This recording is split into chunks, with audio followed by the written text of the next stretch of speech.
back, everyone, to another episode of Sisto Says, powered by Design 2147, a New York City building and code and zoning expediting firm. I'm here today with a dear friend and back again, Andrew Peters from Currie Brown. Great to Andrew, see you again. great to have you back. Thank you.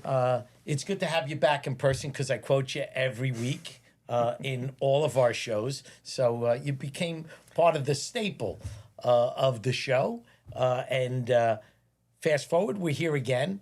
Our relationship off the set has grown. It has. So thank you for being a good friend and being able for us to work together and support the community that we're in. So thank you for that. So last year we had you on the show, and Indeed. your my famous quote, or your famous quote that I referred to, which I hope was never plagiarized, was that your job is a difficult one to, obviously do estimating. When people come to you and say, well, what is this going to cost? You have to put it together without a set of plans, sometimes just with an idea.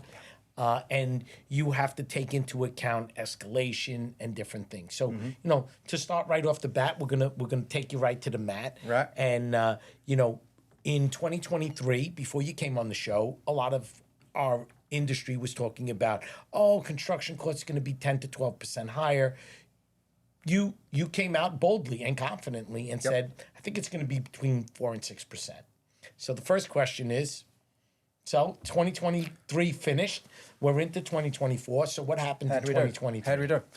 Well, following the format of last time, I'm going to dance around that answer for about 40 minutes, answer and run out the door. Right? Okay. That's okay. Sounds like a typical estimator. Typical estimator. But first of all, look, thanks for having me back. This was great. I think this become your quote now rather than mine. I think it's got more legs than that. I actually went out on a limb. I think I said 4 to 6 and I narrowed it down, I think, last time, between 4 to 5. And our indicators are, obviously there's so many different sources, and that was the whole point of it last time.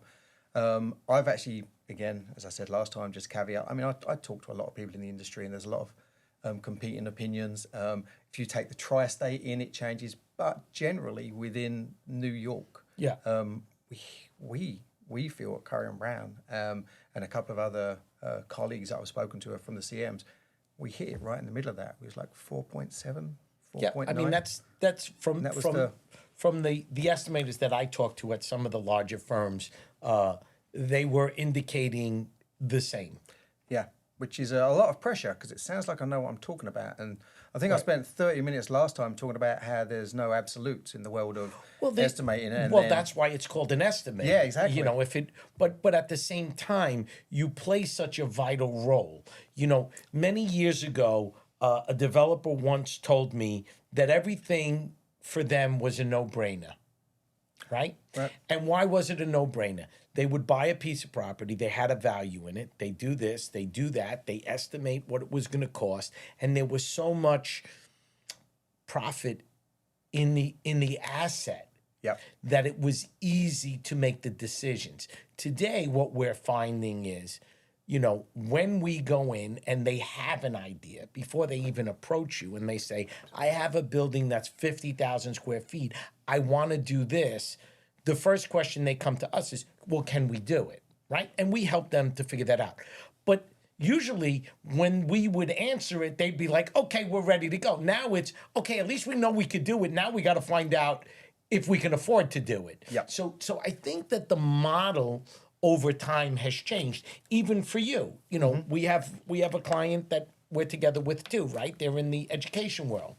Everything they looked at, they would just do. Now it's, we need to do, we're getting more feasibility studies now than we ever got before, where before it was just a no-brainer. Not this market. No, there seems to be a lot of, in 2023, there seemed to be a lot of a sort of a holding pattern. I think that's probably the best way of describing it. There was a lot of testing the water to see what was going to happen. Right. There was a little bit of reluctance to jump in because we were worried about the inflation that we were seeing. Right. And there's that big difference as well, and I think we touched on it last time, the difference between escalation and inflation. Right. Never the two shall meet. So what we see as being escalation isn't necessarily inflation and vice versa.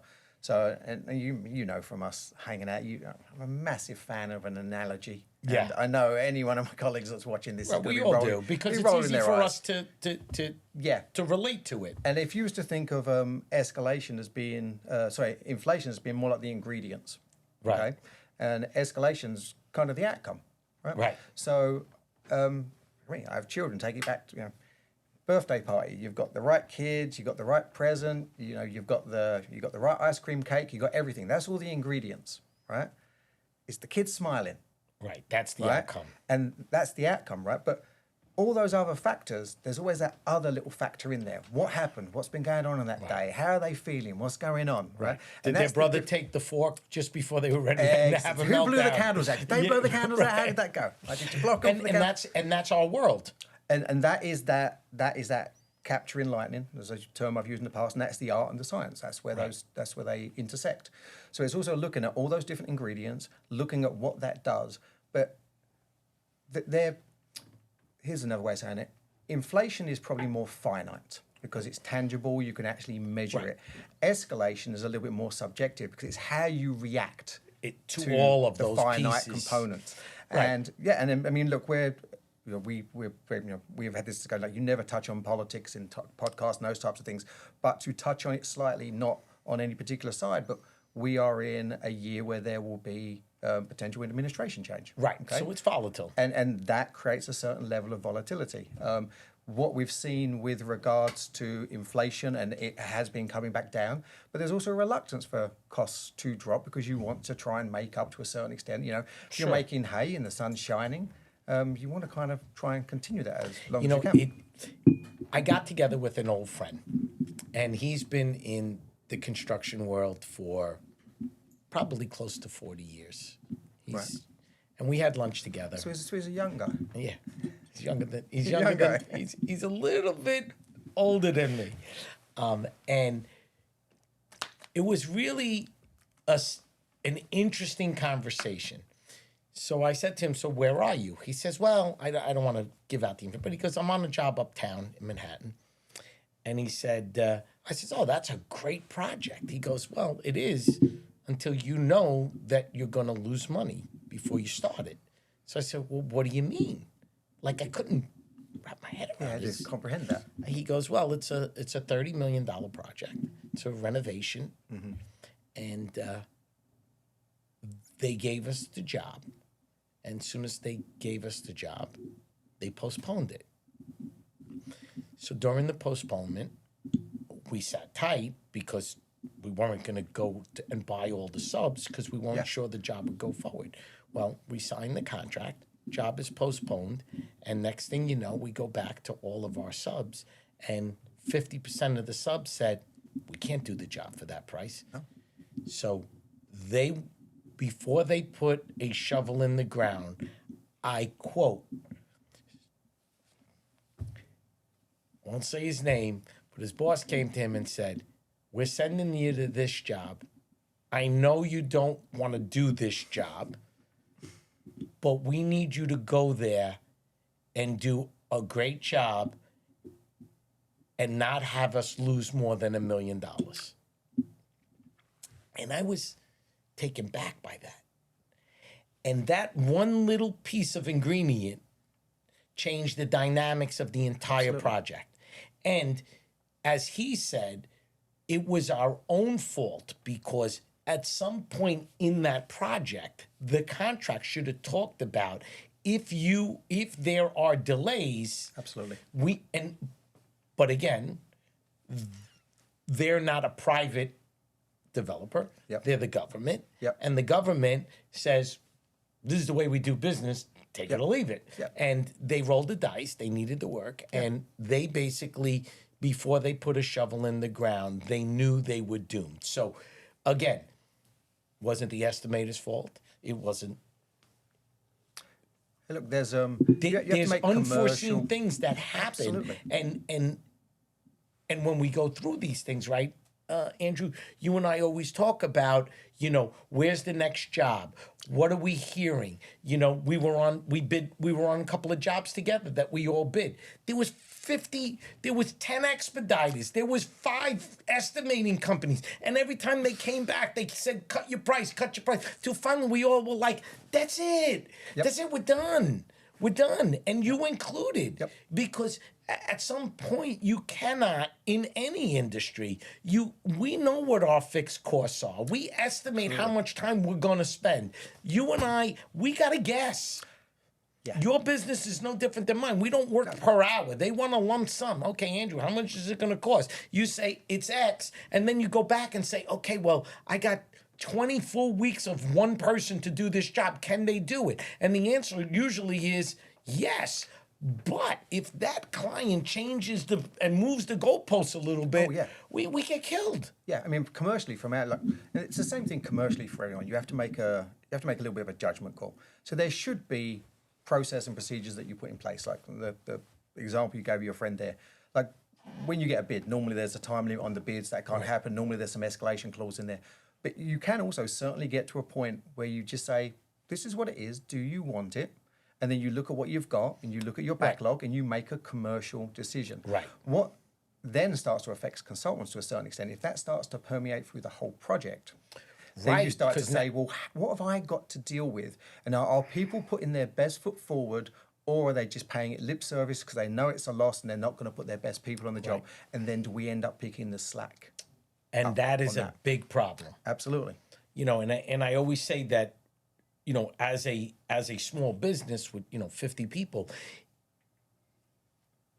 not every team is the A team. We have some people in the office that don't have the experience that someone like me, who's an old curmudgeon who's done this, for 40 years, knows all the little pieces, and sometimes, every company has that. Not everybody is Andrew, but that doesn't mean that they're not competent. They're just different. Yeah. So we always have to work through things. Absolutely. And right now the market is extremely tight. There's not as many projects around, whereas before, I'm sure your office, my office, we talk about it is, hey, Andrew, we got a new job, just get started. Now it's, hey, Andrew, we got a potential job. Are you interested? And can you give us a fee proposal? Much different dynamics. Absolutely. And it's not because they don't want to hire us. They're going back to the developer who's going, I'm not even sure we're going to build this. So they're putting their little toes in the water to see how cold the water is. It doesn't mean they got a project. Yes, absolutely. And that's definitely what we see. So we're also starting to see a little bit of change in the sectors that are firing. Right. So that's one of the things, and we've noticed that change. So I'd love for the audience to have your appeal on it because, offices are down. I don't know about that. It depends on, your client. Oh, office to residential conversion. Oh, there's no steam on it. Well, we got plenty of steam on it. So every office has a different place. So, retail's another one that's been coming up. Life sciences has been coming up. Absolutely. So tell us what you're seeing. So we are starting, well, first of all, what we're also starting to see is we're starting to see a lot of larger organizations, which is good as far from my position. I think it's absolutely great. We're starting to see a lot of larger organizations, institutions, but organizations, firms, companies, whichever way you want to term it, starting to actually take stock of, are we delivering our projects in the right manner? They've kind of looked at the cost. They've seen how things have gone out of control over the last couple of years. Right. Changing the model. Changing the market, and then also just their ability to actually understand what is driving the costs. Because at the end of the day, at some point somewhere during a project's life cycle, someone's on the hook to explain, normally to their boss, why it isn't what they thought it was going to be. Correct. And I'm starting to see...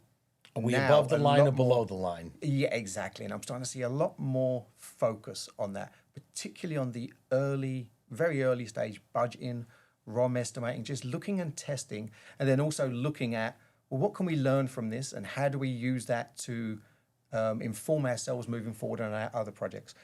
And I think a lot of that's driven by the prices that we were seeing over the last couple of years. Because during COVID, we didn't necessarily have the dip we was going to see in some areas. Some costs went up because it was...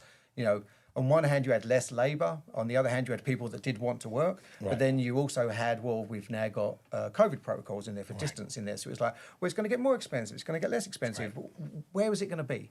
Then we saw the supply chain issues, which deadly.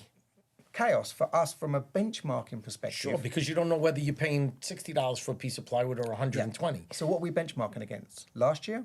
The year before? or 5 years ago. 5 years ago. And then what has happened with what we're delivering, the type of spaces we're delivering, the technology we're now putting into these. So then you're benchmarking, you're going, well, that's more of a stable period of time. But then you're trying to benchmark back against something that's probably on a different set of design standards or different. So I just don't know how you you said do this it. to me last time. I'd hate to do your job. And it's part of the fun that we have in it. So to circle back to actually answer your question, we are starting to see different sectors firing. I mentioned previously, and I mentioned last time, and it's going to be an ongoing thing for the future, that tech, semiconductors, data centers 100%. are, and we don't see as much of that issue in this environment. Right, but we see it in New York City, but in the suburbs, up north, you know, in little sleeper towns in upstate New York and in New Jersey, they're building them because the land is cheap. They can be anywhere. They don't need to be in New York City. Remember, a lot of industries come to New York City so that they can have an address on Fifth Avenue.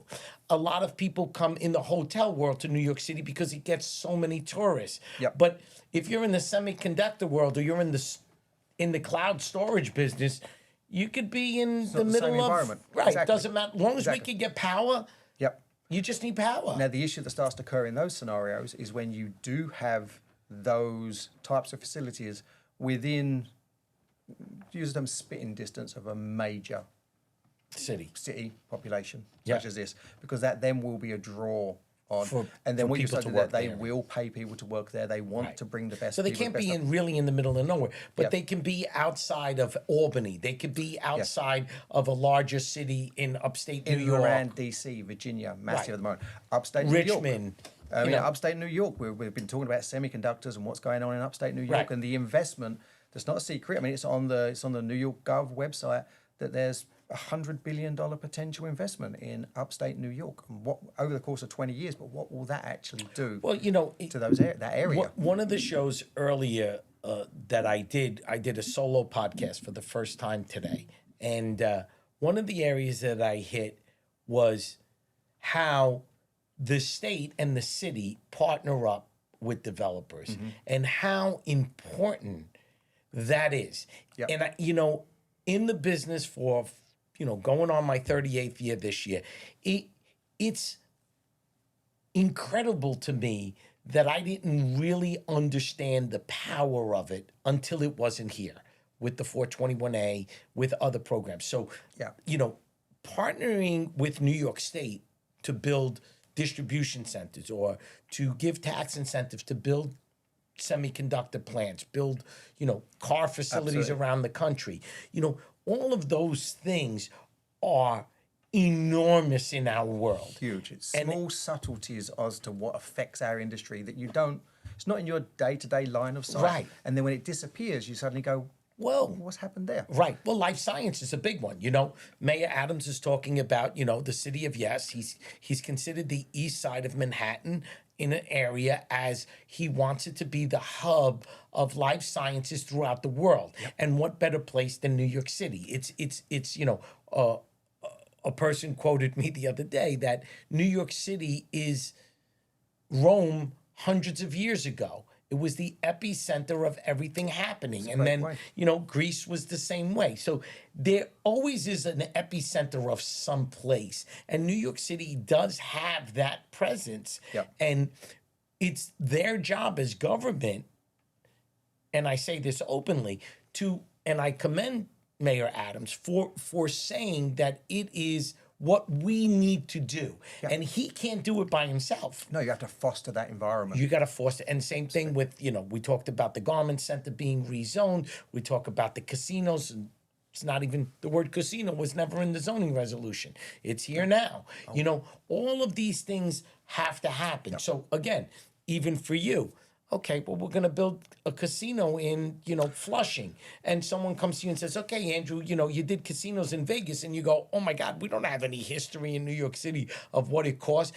You know, but your job is to tell them, listen, okay, the casino's just a portion. The hotel, we got data on. We have data on parking lots. We have all this information. That 160,000 square feet of casino It's really just an open plate with some tables in You're it. breaking it down to its component parts. You're breaking it down to high-end quality finishes. Gaming tables and that gets more difficult. Right. But you're really looking about systems, finishes, and then the structure behind the scenes. So if Exactly. you break it down into those things, I mean, it all looks really overwhelming when you first see it. At first, it's like, oh, we're Right, going to... but at the end of the day, this is a new market for New York. Yes. Right? So, you know, when a client interviews you and says, we're going to build a casino, they say, well, how many casinos have you done in New York City? Your response is, how many have you done? Because nobody's done any. Well, I was always like, we're building a first-of-a-kind facility. Now, tell us about your experience building these. And you're like, I don't think anyone's got experience. It's a first of a kind. But we have those types of conversations, and you have to then go back Right, to and same thing the with basics. us. They call us up and so have you filed any casinos? We go, no, not in New York recently. City.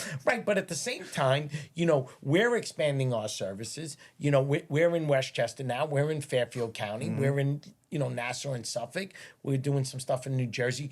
You know, because as I said before, estimating is estimating for you. Building code is building code. We just got to be in the right book. But pretty similar. Whether you're building in New York City, the laws that apply here are very similar. Whether if we were building in D.C. or we were building in Long Island or in Westchester County, if you go to White Plains and you're building a high rise, pretty much it's the same book. Yeah, So, same thing for you guys. Using the process, procedures. You can always break it down back to its component parts. Right. What do things cost? What's the cost of labor? What's the cost of material? What are your logistical implications? And then what is the market doing with regards to, you know, what's your subcontractor labor pool? What is your construction contractor labor pool in that market? And then build it from the bottom up, and then check it from the top down. I mean, I make it sound easy. It's easy. But it is easy because there's history, right? It's like you said, you look in the rearview mirror, it's a little tiny little mirror, but then you look in the big, through the windshield, it's a big windshield, and you look forward and you take some of the past and you put it into the future. Moving forward. So we're going to have a couple of quick, I never did this before, but I'm going to Quick fire round. you. Yeah, a little round. fire round, Okay. because I think your character and my personality, since we're friends, we can get through this without making a mess of it. Up or down retail? Up. Really? Up. Great. It's a sleeper. Do you want one-word answers, or No, we can, just hit a couple of quick topics. Up. I've seen more movement in retail recently. I've spoken to a couple of CMs. They were surprised. We're surprised. You know, bricks and mortar retail was dead. We're starting to see that's not the case. We're starting to see people being drawn back in. I'm not sure whether it's a response to COVID, people being at home want to be back out again. How that affects shopping malls, I'm not seeing that so much. No, but it's again, actual it's a high small street. piece. And it's funny that you say that. We have a major player here in New York that has stores all over the country. They're going to be doing facelifts. So there's a perfect example. Not just here, it's stores throughout New York State and New Jersey. We're assisting them. So we don't know when they're budgeting now, but definitely a little uptick. Absolutely. Life sciences. Up. Agreed. We're seeing that with Mayor Adams' discussion around the east side. It's a great location for it because you've already got a number of life sciences NYU along there. there. You've got NYU, but you've also got the whole healthcare facilities. Yeah, all the Kips Bay area. It's perfect. And then up to Cornell Tech as well. Right. All Cornell up that east Tech, side. there's rumblings that they're looking to do some stuff. Absolutely. Healthcare in general. Healthcare in general, from my perception, I think that's on the up as well. And this is all going to sound, because in a minute you're going to say, well, you're saying everything's on the up. How's escalation not going through the roof? And we'll get to that in a moment. But I am seeing it on the up. Now, whether that's on the up in actual day-to-day delivery, massive programs of work, there's some of that going on. But I'm seeing a lot more planning. I'm seeing a lot more cost consciousness, particularly in that area. I think there was a little bit of hurry up previously. Right. There was probably some maintenance and facilities work that needed to be done post-COVID because they were very, very stretched. Right. Now's an opportunity for them. That's a great point. And they're looking. That's a great point. I think that what people thought was going to happen like that post-COVID, they had to catch up because the funds weren't there, and they exhausted so much for treating patients and dealing with the day-to-day that they were just wiped out. Yeah. I agree. Don't want to talk about affordable housing because we know what that's all about. Yeah, we need some new laws, but problematic. New condos. Honestly, I'm not seeing as much of it. I think it's mainly because of the interest rates, the cost of cash is incredibly expensive, not only for the developers and the clients and people that are developing those, but the cost to actually buy. And it's funny that you bring that out, and I asked you that quick fire question on purpose, is because we've seen no affordable, other than, whatever's being built by HUD and, special financing to get community facilities and affordable housing for certain sectors. But we've seen an uptick in the condo market. Interesting. Because I think that the rental market has gotten so expensive that there are some quality pieces of property that are not getting developed, that don't need a 421A or a program, that they can now allocate that asset. Interesting. So we've seen a little bit of an uptick there, which I was surprised with. The big gap we have at the moment is not necessarily, depends what constitutes affordable, right? Right. So what is affordable? And you've obviously got one end of a scale, which is affordable, and that's 421, looking at those. Right. And then you've got, is everything else above that affordable? Well, it depends who you're talking to. Your average New Yorker isn't necessarily affordable. Well, and they're not happy right now. That's One of the things that's hurting the market is that there was a great article that I read the other day, and I think it was in the New York Post, where they talked about the warehousing of apartments, and that by people holding on to them and not re-renting them, that they're actually, by them creating those laws, several years ago, where they can't raise the rents, it's actually made it worse. Yes. Made it worse because whatever's available is very expensive, and then the landlords are not forced to rent anything. It's their building; they get to do what they want. At the end of the day, they get to do that. So, I'm glad to hear about these markets because I think we need whatever we can get. A few others that we haven't touched on. I think hospitality is bouncing back. Purely because we were so underutilized that's right, the right term, we undersupplied for beds pre-pandemic. Right. And then during the pandemic, we lost a number of facilities, locations, right. hotels. And now with the migrant crisis, we've lost even more. We've lost even more. And then if you actually look out onto the street, there's so many tourists. There's many people. It's funny that you bring that up. We're doing a hotel on Broadway. Mm-hmm. We've done 2 hotels for the client. It's RIU, and they currently bought a site that was going to be an office building, and we're readjusting the plans right now for the hotel. And actually, we have a call today with a client who started a hotel. It's been dormant for 5 or 6 years, and we actually have a call today to talk about it, which means that maybe we have an investor to partner up with this gentleman to bring it back to life. So hospitality seems to be a place, whether it's in the gaming world or regular hospitality. Yes. And I think there's new pockets of it. It doesn't have to be in Manhattan anymore. It can be in Brooklyn. It can be in the Bronx, in the South Bronx, where opportunistic. As long as they're on a piece of mass transportation. Is your ROI delivering what you would hope it to be for that space, and then that's where it comes down. Then at least you got a starting place. Exactly. You're also starting to see a little bit. No, that I am seeing an uptick in education. Yes. New York City School Construction Authority, we do their work. We were on several bids that were won by the architectural firm starting, they're going to be designing now, but starting to file in 2025. Yep. So we have work lined up, but they need 30 to 40,000 seats. That's a lot of schooling. Yeah. That's a lot of seats. Yeah. So the ultimate question you're going to end up asking me, is what's my number? Because I've known you for a year now. You know what, Andrew? It's never about the number. To me, the key indicator, or one of the ingredients for me, and I like that because I like to be the sous chef for my wife because she's a great cook. Kudos to Tony Ann. Is that, to me, I think stability is the key word for me. Because in my own business, in my own life, when you have stability, you're not as nervous with anything, right? So if you said to me, hey, sis, you know what? 4.5%, I think we're going to be right around there. To me, that's a huge positive, because that means to me that most of the majority of the people that are looking in the rearview mirror, they go, "Oh, if it was 4.5 last year, it's 4.5 this year." That's good news, and I think that stability is great. Volatility is very, very bad for our business, because if you told me it was 4.5 last year and it's 9% this year, they're going, "Oh my God, that's double." I was looking at this project. Maybe I'll just hold it for another year. So that's an interesting point. Volatility is terrible for our business, depending on who you are in our business. Right. So if you're opportunistic, there's money to be made. I honestly believe this year, I think it's going to be a lot more stable this year. There's going to be a lot more planning this year.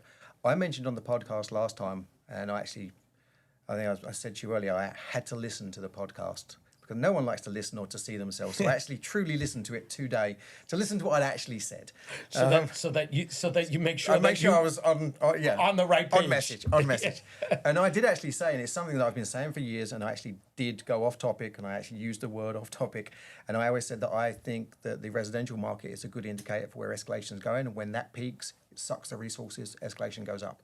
And us talking about the residential market not firing at the moment, and where I feel the market is at the moment, actually goes hand in hand with that, because it's not all due to that, but it's just always seems to be that first point indicator. Right. And again, million caveats. We are in a year where there could be a change in administration. Right. Even if there's not a change, all of those things. It doesn't matter. It's like the stock market. It's a presidential year, so yes. But my gut feel for this year is that we will hang around the 4% mark. It might tip a little bit lower, go to 3.5%. So 3.5% to 4%. Could tick up to 4.25, 3.5 to 4.5. But that's my range. That's why I'm feeling it's going to sit. Right, and to me, Andrew, I'm not a finance guy. I don't sit here and look. But to me, if you came in and said 6.5 to 7%, that, in my world of business development, of meeting with clients, that kind of tells me that a lot of people aren't putting their toes in the water. Yes. So if it can stay in that 3.5 to 4.5 range, I think we're seeing optimism of more and more people walking down to the beach. So to me, that's good news. And that's good news for you and our businesses, right? Because if they're at least looking, that means we're trying to give them proposals. We're trying to help them get these projects off the ground. And that's really critical as we go forward to this year. I think also, to end the show, I talked a lot about the pipeline. And the pipeline in 2024 really hurt a lot of people, because there wasn't enough jobs around in 2023. The 421A got kiboshed. Yep. Sites are open everywhere, and we're feeling it now. But I can honestly say that 2025, we have a lot of projects lined up.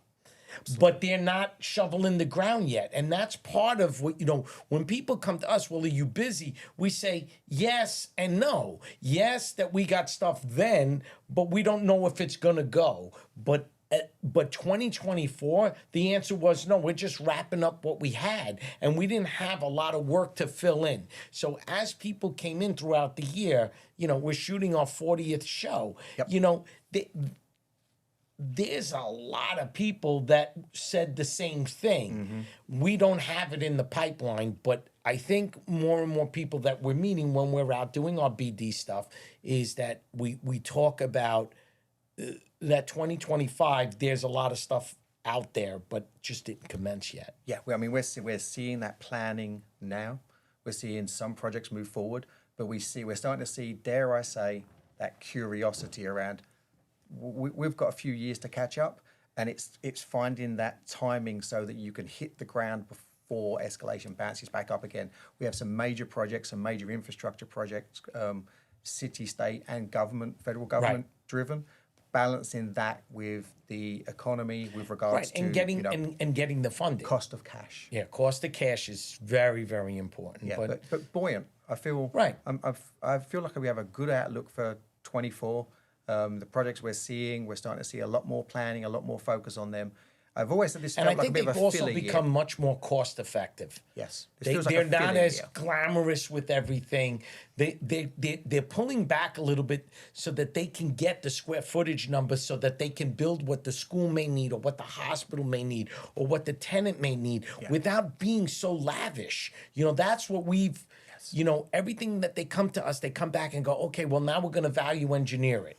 You know, what's the definition of value engineering? That means we assume that Andrew told us it was going to be 700 a square foot. We didn't believe him, so we did it at 600, and now we can't build it, so now we got to go back. And that happens a lot. Yes. But that's part of your job. It's part of my job. They come to us and say, okay, let's do it. Instead of doing this, can we do that?